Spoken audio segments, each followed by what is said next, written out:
Pagi Glenda, selamat pagi sahabat Mirai Aset semua.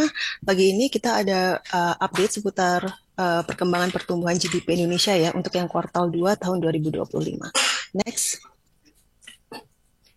Nah, ini seperti yang dikatakan Glenda sebelumnya, memang pertumbuhan ekonomi Indonesia ini meningkat tajam ya di kuartal kedua 2025 mencapai 5,12% secara year on year. Ini jauh melebihi estimasi konsensus yang mengekspektasikan di 4,8% year on year maupun proyeksi internal kami di 4,76% year on year. Hasil ini bahkan melampaui proyeksi yang paling optimis di pasar yang memperkirakan pertumbuhan di 5,0% year on year.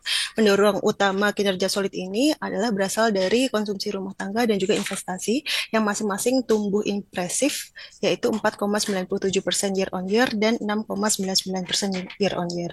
Sebelumnya kami memperkirakan konsumsi rumah tangga ini akan melambat mengingat indeks kepercayaan konsumen ini mengalami penurunan tajam dari 126,4 di bulan Maret menjadi 117,5 di bulan Juni. Selain itu, kami juga memperkirakan investasi justru akan melemah sejalan dengan data Purchasing Managers Index atau PMI yang menunjukkan kontraksi tajam dalam aktivitas manufaktur selama April hingga Juni. Namun, kinerja kedua komponen ini ternyata jauh lebih kuat dari perkiraan yang kemungkinan besar memang ditopang dari stimulus fiskal pemerintah dan juga ketahanan investasi domestik. Sementara itu, dari sisi pengeluaran, ini konsumsi rumah tangga masih mengalami pelemahan ya, sebesar minus 0,33%, namun sedikit lebih melandai dibandingkan dengan kuartal sebelumnya yang melemah lebih tajam di minus 1,37% year on year. Next. Nah, sementara dari sisi produksi atau sektoral, industri manufaktur ini menjadi kontributor terbesar terhadap pertumbuhan GDP di kuartal 2 2025 dengan ekspansi sebesar 5,68% year on year. Kembali lagi, capaian ini cukup mengejutkan mengingat data PMI yang masih menunjukkan pelemahan berkelanjutan sepanjang kuartal. Sementara sektor lain yang mencatatkan pertumbuhan kuat ada di perdagangan besar dan eceran sebesar 5,37% year on year, serta ada informasi komunikasi, Infokom di 7,92% year on year. Ada pula di konstruksi ini meningkat di 4,98% secara year on year. Next.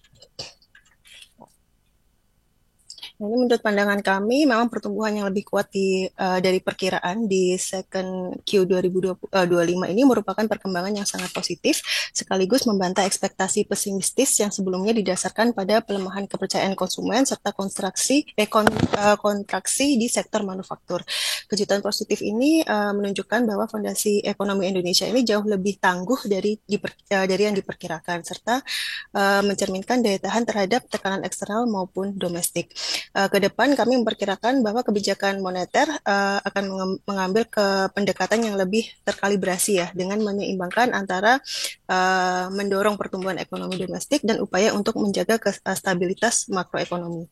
Kami juga memperkirakan BI akan melakukan setidaknya satu kali penurunan suku bunga sebesar 25 bips di tahun ini di akhir tahun didukung oleh tekanan inflasi yang tetap terkendali dan nilai tukar rupiah yang relatif stabil. Next. Nah, demikian untuk makro update GDP hari ini. Terima kasih, saya kembalikan ke Glenda.